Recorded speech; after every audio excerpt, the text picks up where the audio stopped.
Hey, I know some of you probably think that you can't talk to anybody in to explain how you're feeling in graduate school. So this was kind of the feeling that I had. And there was lots that was going on in my mind in terms of how to deal with these things. And I didn't really have anybody to sort of explain these experiences to and sort of go through these experiences. So I just want to tell you that you're not alone, and there is a lot of people out there just like you, and we're all struggling and getting by, and we're able to do this. So if you don't know me, I'm Professor Dave Maslach. I'm an associate professor of innovation strategy and entrepreneurship, and I created this whole reciprocity project to give back as much as I possibly can. There are so many people that help me out that I want to pay the favor for to help you out.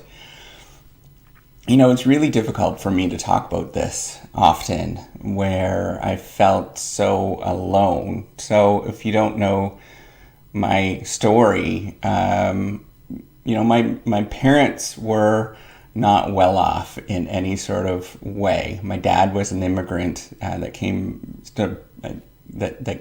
from Poland. They had absolutely no money. They lived in a one-room house in the middle of northern Canada with a bunch of kids, and it was very, very tough upbringing in terms of how he was treated, and sort of the stuff that they went through. And then my mom had a very similar experience.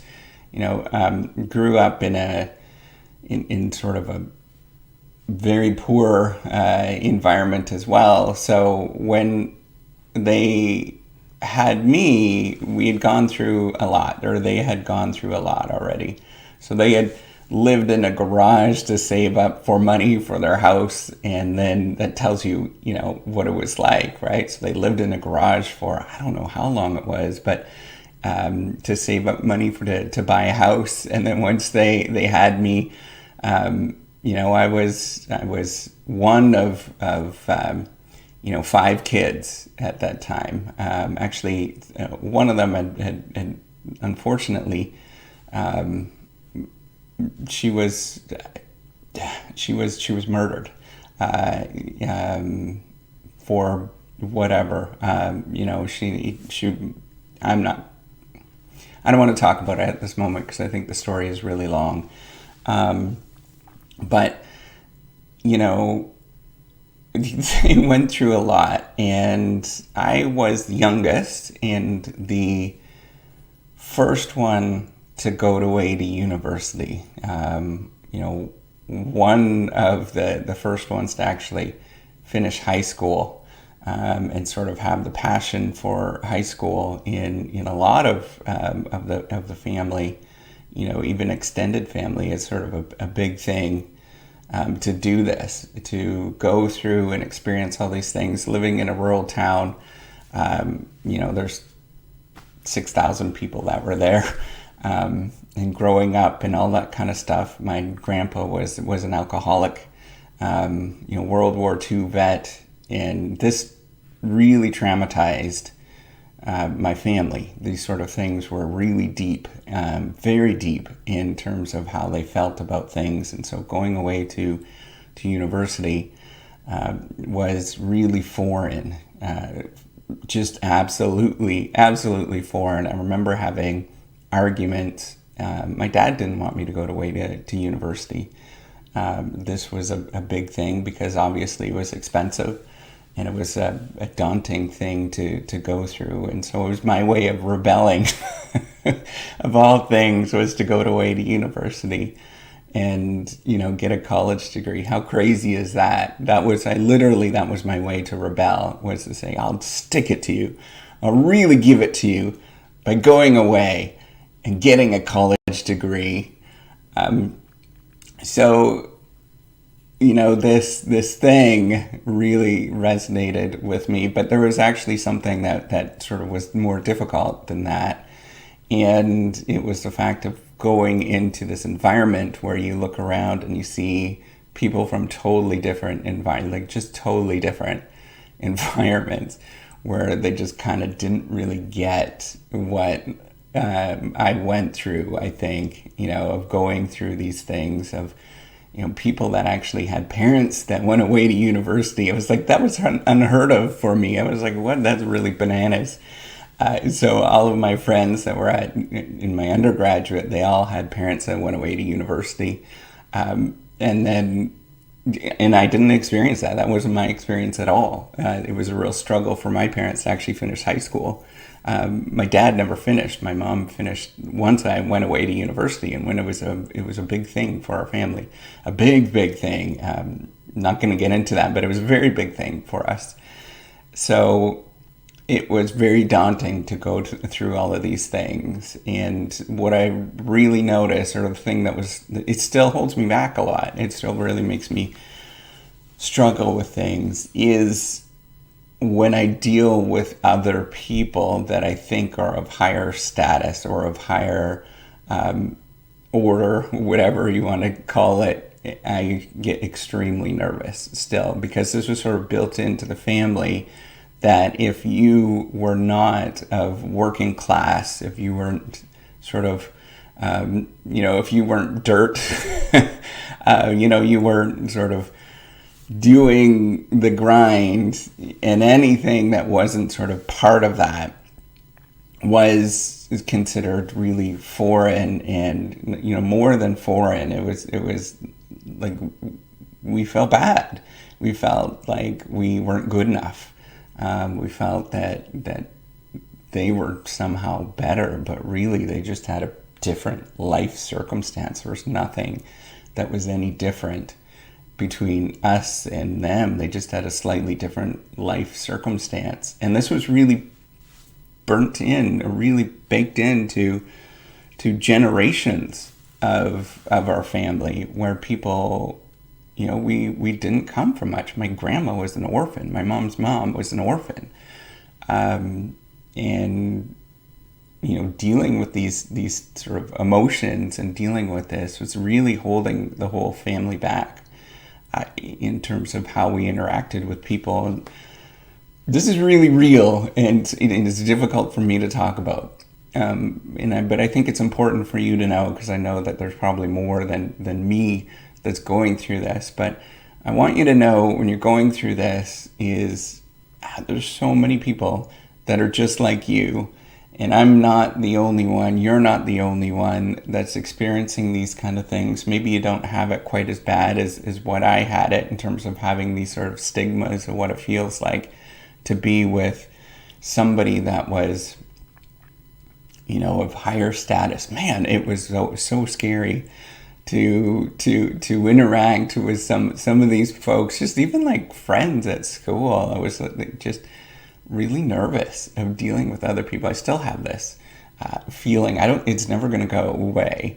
I'm always going to have this feeling of feeling not good enough, and feeling like dirt, like feeling, and in my response, a lot of people in my family's response was to put their back up. But for me, my natural, and that's sort of your fight or flight response. And my response is to hide and to get nervous and not see anything. That's my response. But, like people that are very close to me in my family, their response was to get their back up and be all, kind of peacocking, I guess, right? Where you sort of say that I'm just as good. So I'm just saying with this is, if you're having any of these sort of experiences, no, you're not alone.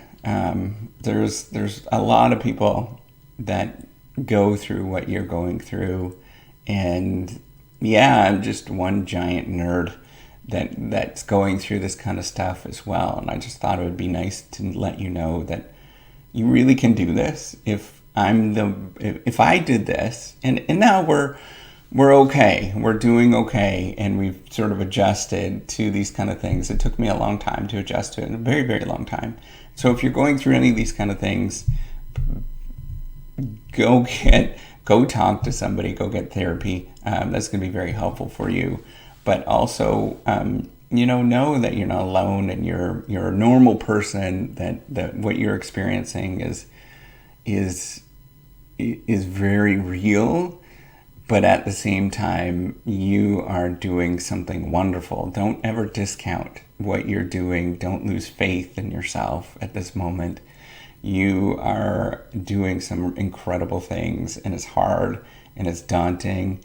And yes, you don't have it as good as what everybody else has it. You don't, because other people's families have gone through some of these things, so they know.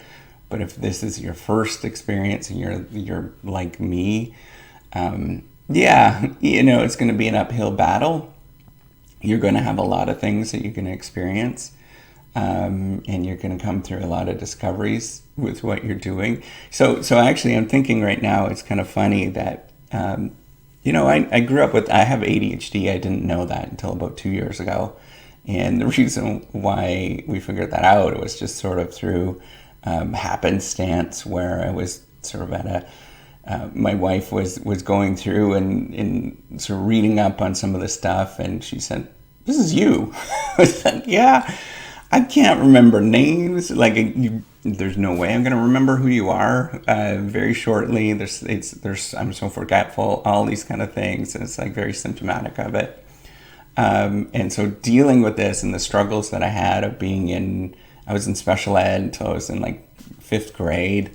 All of that stuff is undiagnosed. And yes, part of that was to do with, growing up in a rural community, but also part of that was to do with, if you don't know, if your family doesn't know about any of these kind of things, how are you ever going to get diagnosed, right? And they're going to think that it's kind of a silly thing. It's not that important. It doesn't really do anything. I remember these sort of conversations and these very real things, but it is important. It really does do a lot in your life, sort of mental health stuff. And so you can't discount it. It is a very real thing.